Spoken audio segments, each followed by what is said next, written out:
بات من الضروري أن تتضافر كل الجهود من أجل تنشيط السياحة والاستثمار والصناعة والاقتصاد في مصرنا المحروس. تعالوا بينا مشاهدينا الكرام نعيش معكم حلقة جديدة وبرنامجنا سحر الوادي.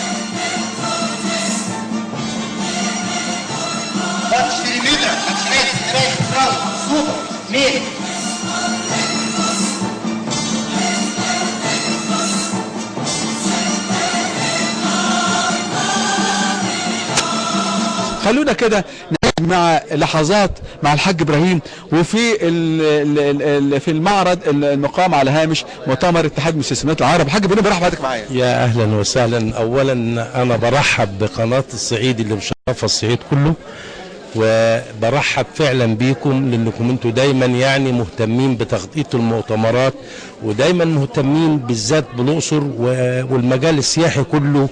ودي الحته الوحيده اللي احنا عاوزينها فعلا، يعني انه هي تشجعنا وتشجع السياحه ان تيجي تزور بلدنا، واحنا يعني سعداء بيكم وسعداء بالمؤتمر العربي الافريقي اللي بقياده الدكتوره هدى جلال يسة، اللي احنا عاوزين نقول لها شكرا شكرا شكرا يا دكتوره، على سبيل انك انت بتعملي اقامه مؤتمرات في محافظه الاقصر ومشرفانا ومشرفه البلد كلها. ان الست دي يعني اقصد ان هي فعلا من ضمن السيدات العملاقه اللي فعلا بتشرف، مش هقول لك يعني مشرفه مصر بحالها، لان دايما حضرتك بتعمل لقاءات يعني ومؤتمرات، اذا كان في الغردقه، اذا كان في شرم الشيخ، اذا كان في الاقصر. بصدق انا عاوز احييها، واهل الاقصر كلهم يحيوا هذه السيده الفاضله الدكتوره هدى جلال يسة، على سبيل بتساعد لتنشيط السياحه في الاقصر. الحمد لله الحمد لله. فعلا السنه دي يعني نقدر نقول بالامن والامان اللي موجود في الاقصر، فعلا الحمد لله ابتدينا السياحه تتنشط بطريقه صحيحه. يعني الحمد لله فعلا فعلا دلوقتي في مجال سياحي كويس شغال، وفعلا في سياحه كويسه عندنا الحمد لله. ده كله العوامل الامن اللي هي عاملاها الحكومه، واللي عاملها برضو الجيش والشرطه وكلام زي كده، ادت امان لكل سائح. يعني انا لسه جاي من بلجيكا حضرتك، ماليش يمكن 10 15 يوم، كنت بقعد مع اصدقاء بلجيكيين هناك وكلام زي كده، بيقول لك مصر زياره عظيمه. مصر فعلا ابتدت انها تبقى يعني من ضمن الزيارات المهمه بالنسبه للسياحه وكلام زي كده. اللهم لك الحمد. فعلا يعني احنا مفتخرين ببلدنا في امنها وامانها. زيارة بلجيكا زيارة عمل، هي زيارة عمل ومعارض، بروح افتح معارض هناك بره وكلام زي كده. يعني بطلع المنتج حضرتك اللي هو بتاع الجمعية، والمنتج اللي والتراث بتاعنا وشغل الخيامية وكلام زي كده، بطلعه بره على سبيل ان انا بوري يعني الشعب الاوروبي، بوري له ان احنا لازلنا في عوامل الخير، ان احنا بنشتغل شغل يدوي وبنطلع لو مخزة لوحات فنية مهمة وكلام زي كده. اللهم لك الحمد والشكر.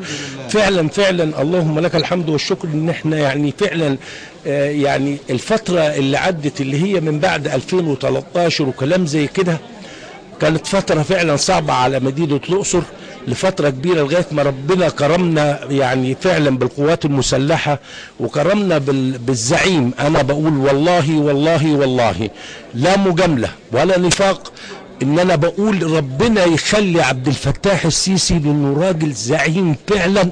أنا لما بطلع بره بفتخر بهذا الرجل، لأن فعلا فعلا محسسني بالأمان، فعلا فعلا محسسني بأن مصر رجعت للدور بتاعها. لأن كنا منتهيين. كنا قبل كده منتهيين، لكن الحمد لله فعلا مصر رجعت للدور بتاعها، وتنشيط السياحة الحمد لله فعلا دلوقتي ابتدى، يعني الحمد لله السياحة ابتدت يعني تكون من 3 سنين بالظبط حضرتك. صح كده؟ نفس المؤتمر حضرتك كان من 3 سنين حضرتك نقدر نقول ما كانش نسبة السياحة يمكن لا تتعدى 20%. تمام. لكن انا حاليا انا بقول نسبة السياحة تتعدى 80% وتوصل 150%. انا كنت عاوز اقول النقطة دي. لا انا عاوز دي النقطة اللي بتكلم فيها سيدي المشاهدين. ده يؤكد انك في دولة مش هقول كل يوم بل في كل لحظة في نمو. انا لما سالت الحاج ابراهيم احنا كنا مع بعض من 3 سنين، فكنت عاوز اسمع منه الاجابه كواحد عامل ورجل خبير في المجال ده، هو اللي اقدر انه يقول لي ايه اللي حصل. فبيقول لي النهارده من 20% ل 80 85%. والله من 3 سنين فعلا مش بقولها، يعني اهل الاقصر او كل الناس في المجال السياحي حضرتك يعني عارفين الكلام ده، انه كان اساسا يعني السياحه لا تتعدى 20%.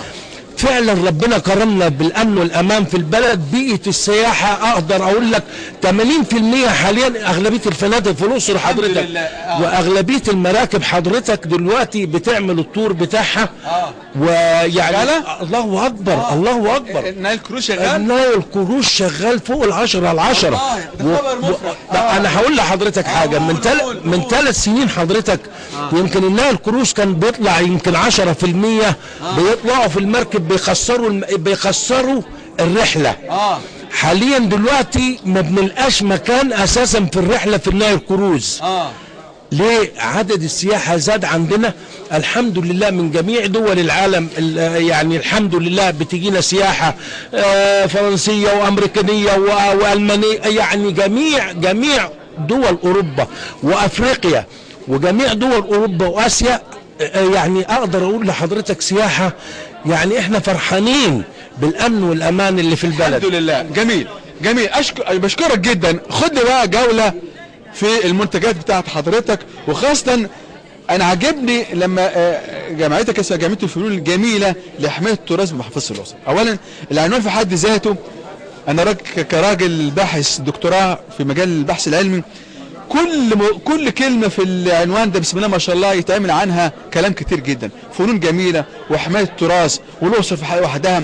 كلمني بقى عن حماية التراث في الأقصر والإنتاج بتاعك والمنتج بتاعك اللي أنت بتقدمه لكل أنحاء العالم سواء داخل مصر أو خارج مصر. بص حضرتك من بعد الثورة حصل ضرب مع كل الناس اساسا، لو مؤاخذه حتى الصناعيه بتوع السجاد. لان انا اساسا مش شغال في الخياميه بس، انا شغال في المنتجات اليدويه اللي هو السجاد اليدوي والحرير والكلام اللي زي كده. من بعد يعني انا كان عندي اموال في المعرض عندي، فكنت بنتج حاجات وكانت مبيعات كتيره جدا. فمن بعد الثوره حضرتك قعدنا فتره كبيره اساسا ما كانش فيه امن. بس الحمد لله رب العالمين، يعني نقدر نقول ايه، الامن اللهم لك الحمد بقي يعني فوق المستوى العالي، والناس كلها ملتزمة والحمد لله بلدنا في خير. فابتديت ان انا ارجع النشاط تاني، لان فترة كبيرة قعدنا صناعية، كل الصناعية بتوع اليدوي وكلام زي كده، لان المنتج ده حضرتك اساسا منتج يدوي. يعني شوف بقى حضرتك بص كده، ده اساسا كله شغل ابره. يعني حته زي دي مثلا بتقعد لها 10 15 20 يوم مع الصنايعي عشان يشطبها. الكلام ده ما كانش يطلع لان قعدنا فتره كبيره الدنيا واقفه. فالحمد لله بالنسبه للصناعيه اللهم لك الحمد. يعني رجعت ثاني الله اكبر، لكن والحاله ماشيه. الله اكبر الحمد لله. مش بقولها لك مجامله، لا. يعني الحمد لله. وبعدين في يعني في اقبال على الشغل اليدوي اللي احنا محتفظين بيه. بناء عن كده اللهم لك الحمد. انا معايا الفنانين الكبار. الناس اللي اساسا انا استاذنك عرفني يا الاستاذه وفاء، دي بنت اكبر فنان صدقني. بنت اكبر فنان في مصر. معلش اسمه سيد فروجة. كانت القطعة بتاعته قبل الثورة حضرتك يعني يمكن اغلى قطعة عشان يعمل شجرة الحياة. شغل خيامية برضو.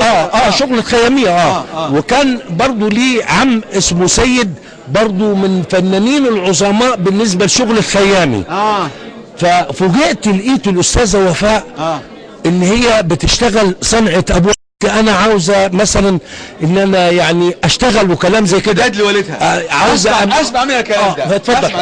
اهلا استاذ وفاء. اهلا بحضرتك. اهلا بحضرتك. الحمد لله تمام. جميل. وانا في المعرض يعني هي بتشتغل يعني هو ما حتى اثناء لا خليها وهي اثناء يعني حتى اثناء العرض في حاجات بيشتغلوها وحاجه كويسه جدا.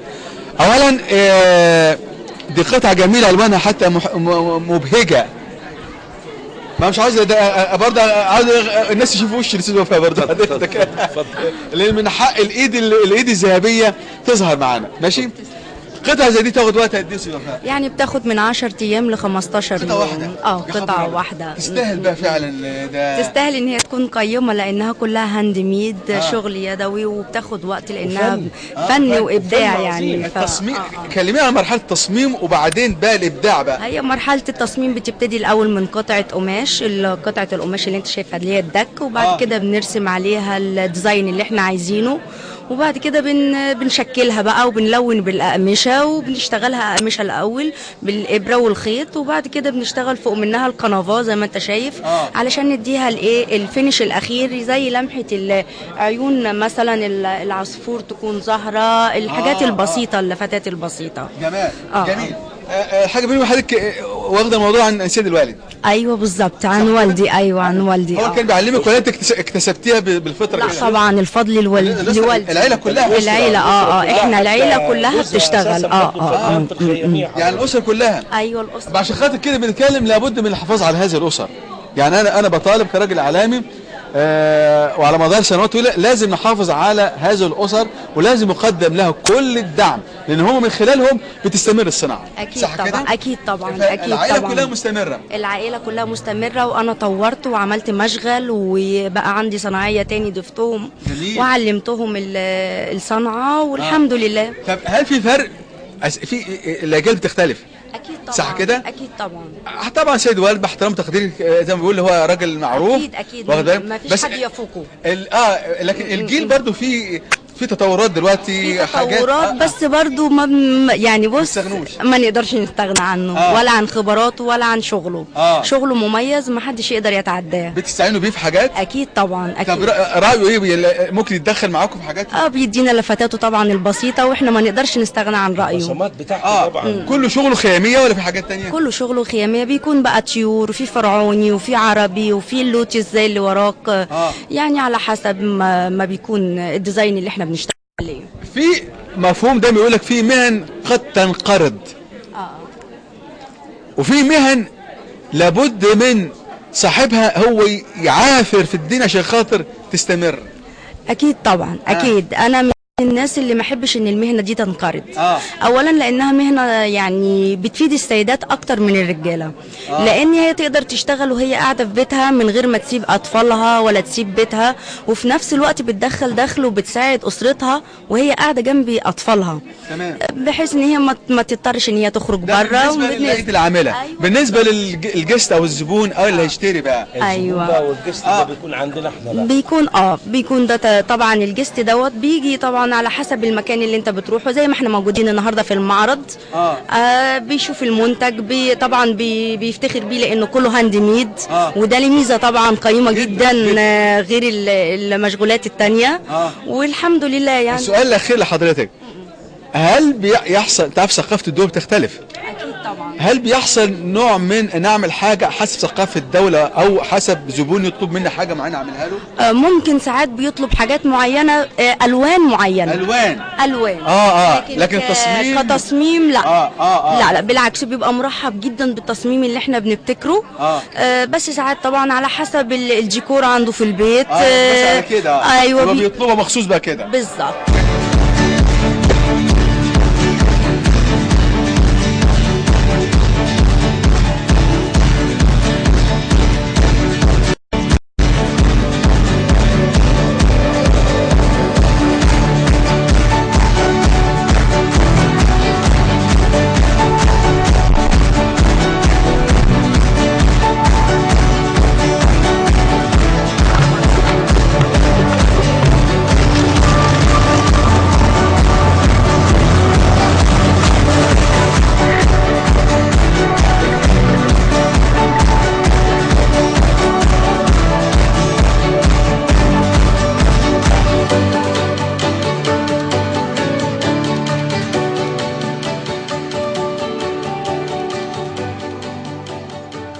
مهم جدا مشاهدينا الكرام الصناعات التراثية الخاصة بالدول المختلفة، لأنها بتمثل وتعبر عن الدولة المنتجة، وخاصة كلها طبعا بتبقى مجهودات فردية جميلة جدا، زي عندنا كده الصناعات الصغيرة والمتوسطة والمتناهية الصغر. يمكن في المؤتمرات بالتحديد، سواء كانت مؤتمرات كتير اقتصادية استثمارية، بيبقى السياحة بتلعب دور كبير جدا فيها. المعارض وإقامة المعارض الخاصة بالمشغولات اليدوية مهم جدا في صناعة السياحة. النهاردة سعداء جدا أن يكون معنا دولة اليمن الشقيقة بتشارك النهاردة في هذا المؤتمر الاستثمار الهام جدا الخاص باتحاد المستثمرات العرب. اليمن من الدول اللي احنا يا رب كما كان يطلق عليها سعيد، اليمن سعيد يعود سعيدا مرة أخرى. بنفرح لما نلاقي أهالينا من الدول المختلفة بيشاركوا موجودين هنا في مصر. معانا الأخت منال أحمد من اليمن. مرحبا بك معايا. أهلا وسهلا بكم. أهلا وسهلا بكم. أهلا وسهلا بك. تفضل. أنا يعني شوفي، أول ما شفنا اليمن فرحنا قوي. احكي لي حكاية المنتجات الجميلة دي.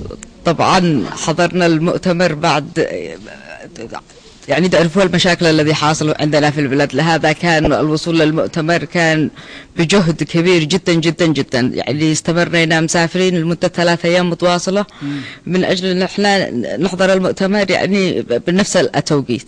مع تجهيزنا طبعا لقبل للمعرض قبلها من شهر، واحنا بنحاول ان احنا نفعل نجهز الأشياء التراثية لعدة محافظات. نستهدف حضرموت وتعز والحديدة، صنعاء، عدن. حاولنا ان احنا نفعل فلكلور لليمن بشكل عام. وهذا ما قدرنا ان احنا عندكم الان هذا الاشياء اليدويه مثل الشنيط. هنتكلم بفتح. اولا بشكرك جدا على المدخل الجميل ده، يؤكد مدى حرصكم على المشاركه في المعرض، وانا بحييكم على 3 ايام بتعانوا ومصممين انكم تيجوا، دي حاجه كويسه جدا. نعم يعني كانت رحله صعبه جدا جدا، حتى وصلنا من مطار القاهره على طول الى باص الاقصر. يعني ما توقفناش ابدا، يعني ما كانش معنا ابدا وقت للراحه. يا دوب كان امبارح بس جدا جدا يا لطيف. انا عارف. ايوه. لكن في النهايه ان شاء الله انتم بتقدموا رساله جميله، اولا لشعبكم في اليمن، ثانيا لشعوب المنطقه العربيه، ثالثا العالم كله لما بيشوفكم اليمن، لا اليمن موجوده ودي عزيز كنتم موجودين وبتشاركوا بيه منتجات جميله جدا. ده اول مشاركه مش كده؟ بالنسبه لي نعم. لكن زميلتي موجوده مشاركه، وكان بيجي يعني بنسابق في المعارض الذي مثل هذا، كانت تكون المشاركه واسعه جدا يعني من بالنسبه للسيدات الأعمال اليمنيات. لكن لأن الآن أصبح التنقل صعب يعني حتى يعني على مستوى النقل، على مستوى الشحن، على مستوى يعني الأمور صعبة جدا عندنا. لهذا عددنا هذا الكره 2 مشاركات. لا في النهاية يعني شوفي، يعني ايا كان العدد لازم يكون حد من اليمن في النهاية يمثل اليمن. هذا يعني حصلت لي مشكلة، يعني ولو شخرج من ذا السياق في مطار عدن وخلوا الطيارة تمشي علي. ويعني كان موقف، لأنه كل شيء كنت أقول كل شيء عندي، يعني كيف أمثل اليمن يعني المؤتمر حيكون بغيري مش موجود، وهذا فتواصلت يعني بالناس كلهم، وهذا والحمد لله تدبروا لي وقدرت أجي على طائرة المغرب الحمد لله. أيوة يعني في آخر لحظة، ولا كان يعني اليوم ما نش يعني موجودة. ليه النصيب ده احنا نشوفك زي ما هو عندنا كده في المصريين، ولليمن نصيب انه يكون مشارك طبعا. من ضمن اخواتهم. هو ده اللي اقصده انا. أيوة. ان شاء الله حتى لو جه واحد بس هو رمز لليمن كلها. شكرا لك لك، الله يحفظكم. احكي لي بقى على الجمال بقى بتاع اليمن بقى والمنتجات المصنوعات اليدويه الجميله دي. معنا هنا مثلا الشنيط والمحافظ، هذا كلها مصنوعه صناعه يدويه. معك هذا الاكسسوارات الذي هي على ايوه على الاشياء التراثيه الصنعانيه، على الله المستعان.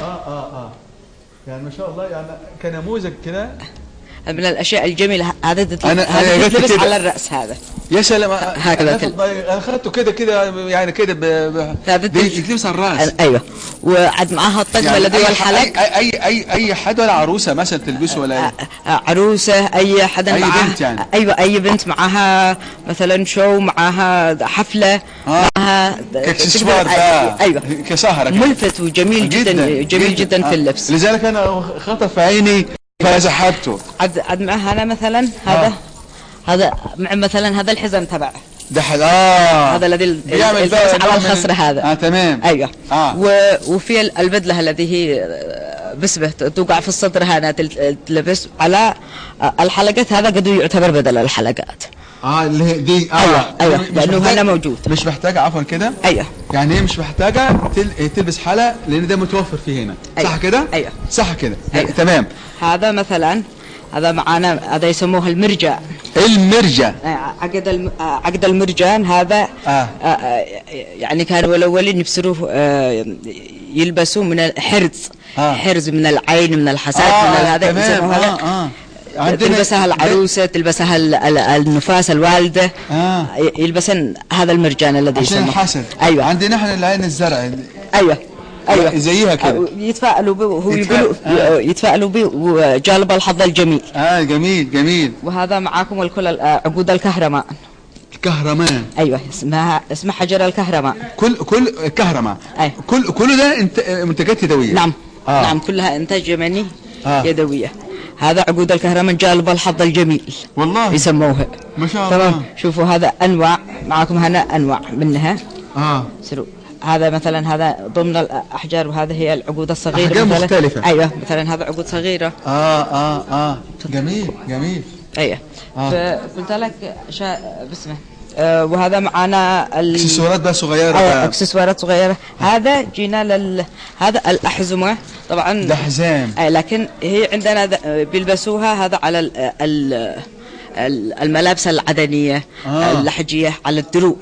هذا يسموها الحزام. حزام. طبعا هذا مطلي الذهب، يتلبس مثلا على عبايه معينه. هذا اللي موجوده هوريك اللبس. تمام موجوده. انتوا جايبين عبايات معاكم كمان؟ ده موجود. شاوريك الان هذا تتلبس على مثلا الدروع العدنيه، هذا الاحزمه. تمام. ايوه تلبس على هذا. وفعلنا مثلا بعض البخور الذي ممكن البخور ده البخور الذي انتاج يمني بقى. كل انتاج يمني كله. يعني اليمن اكتر حاجه بتميزها هي يعني مختلف بتاعتها عنوان اليمن في المنتجات زي كده. يعني ده مثلا ده مهم جدا. ده مش موجود في دول تانية. نعم صح كده؟ نعم. انه ده بيتحط على الراس وحزام. شوف لكل دوله برنامج. ما انا بتكلم على كده. لكل عشان كده بسالك انا. زي حتى الزي هل ده زي مثلا هذا مثلا زي من الحديده، تحديدا منطقه بيت الفقيه.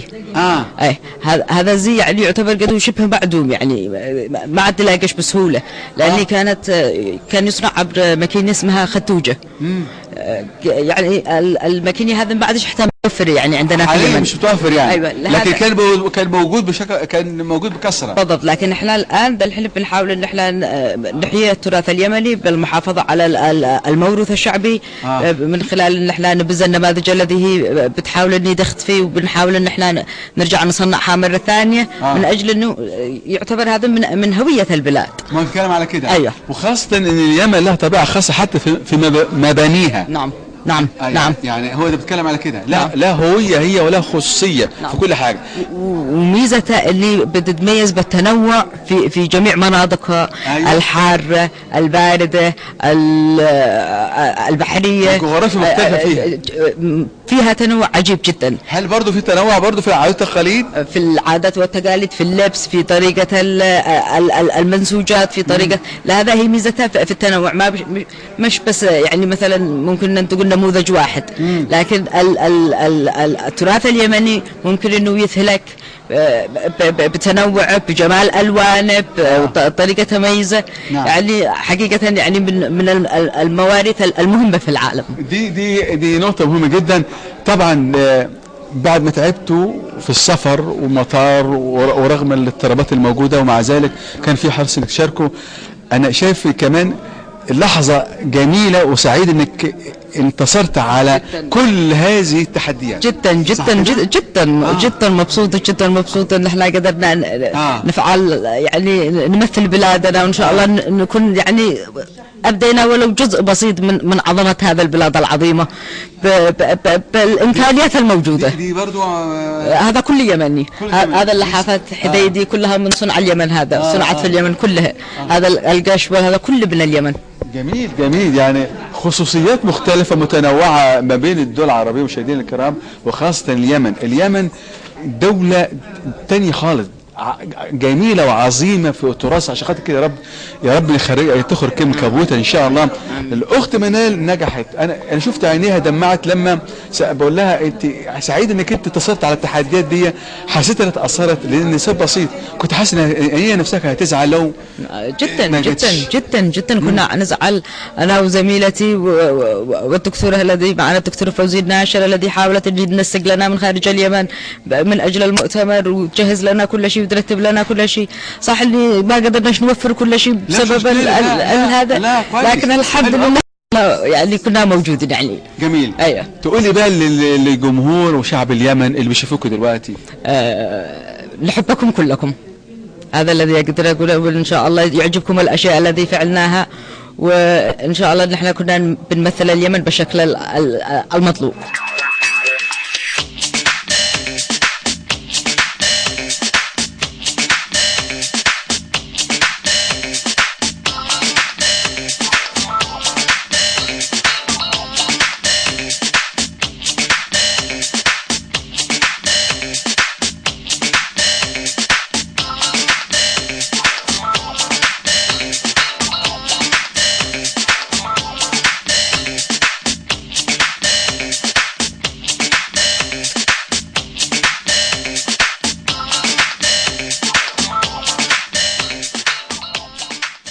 مشاهدينا الكرام في كل مكان، نشوفكم على خير ان شاء الله في الاسبوع القادم وجوله جديده وبرنامجنا سحر الوادي. شكرا والى اللقاء.